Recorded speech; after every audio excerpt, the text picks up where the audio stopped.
Hello, this is another one of my videos on Alistair Parker's short history of the Second World War, this one dealing with Anglo-American strategies for victory in the period up to 1942.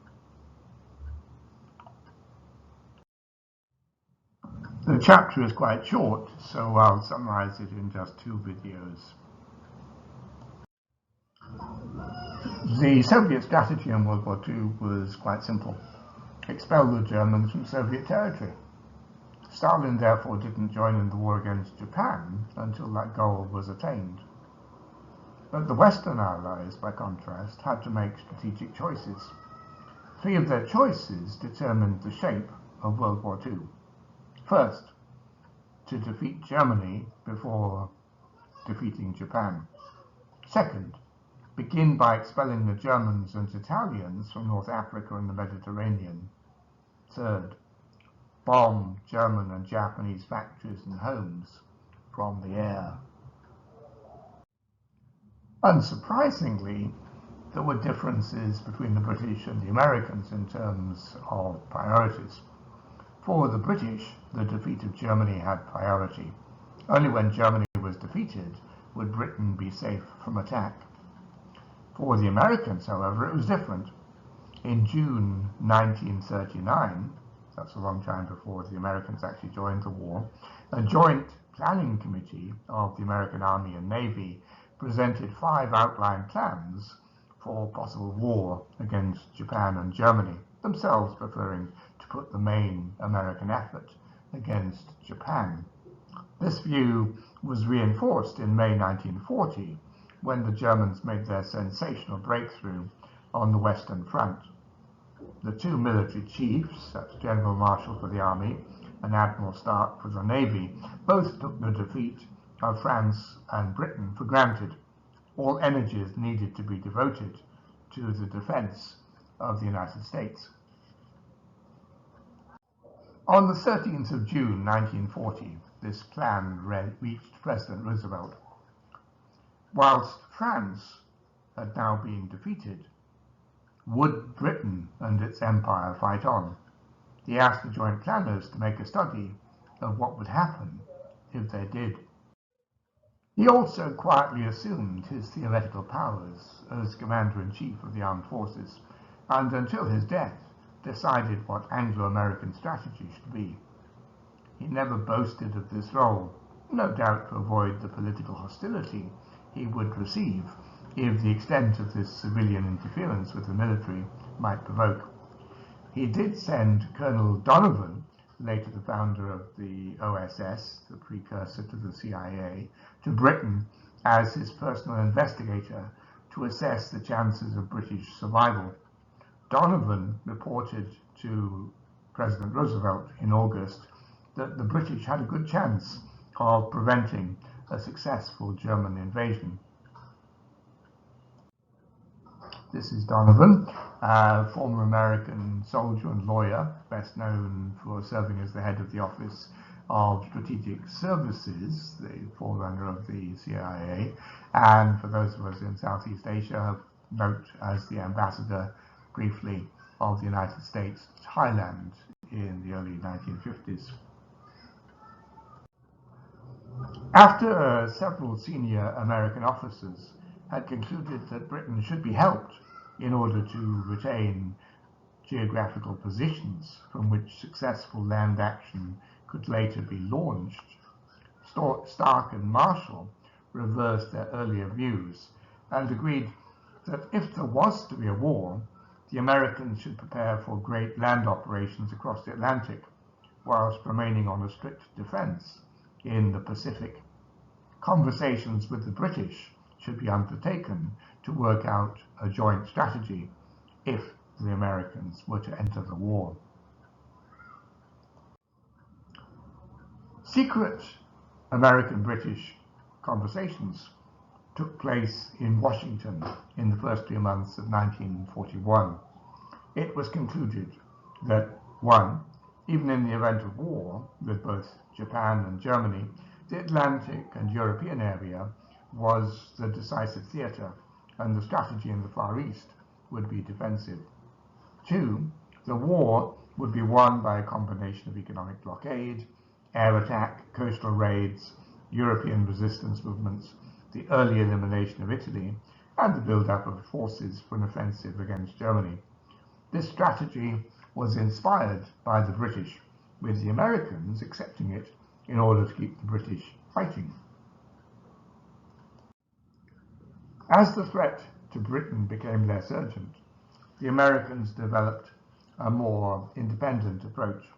After the German invasion of the Soviet Union, British and American service chiefs met in Argentia Harbor at the same time as Churchill and Roosevelt's famous Atlantic Conference that produced the Atlantic Charter of the 14th of August 1941. That charter was a major statement of joint American and British goals for the world after the end of World War II. Apart from Roosevelt and Churchill in the front row in this picture, you see immediately behind them the two leading admirals of the time, Admirals Ernest King and Harold Stark.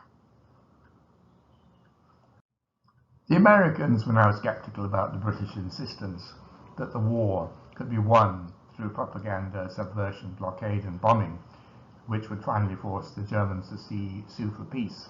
Rather, they held that almost always wars could not finally be won without the use of land armies. Whilst the Americans wanted to concentrate forces as quickly as possible for a decisive encounter with the German army, the British wanted to postpone this or even to avoid it altogether. But as the Americans had not entered the war, the Americans could not try to impose their strategic ideas at this point.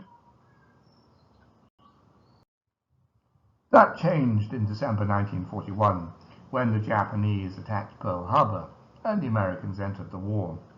The strength and speed of the Japanese onslaught took the Americans, and the British for that matter, by surprise. Many Americans demanded speedy action to punish the Japanese aggressive treachery, so the idea of prioritizing the war in Europe was called into question. Almost immediately, Churchill invited himself and his entourage to Washington for the Arcadia Conference in December 1941, January 42.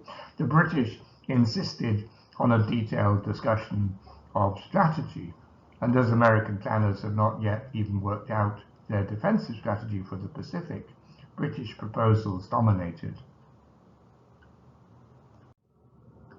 Three major points were agreed. One, the war in Europe would remain the priority. Once Germany had been defeated, victory over Japan would surely follow.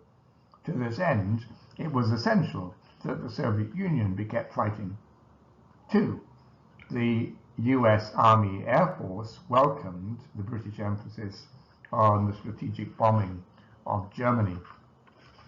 And three, it was essential to begin a new campaign against Germany before the end of 1942 in order to be seen to be helping the Soviet Union and, through American involvement, prevent American attention and public opinion becoming monopolized by the struggle in the Pacific.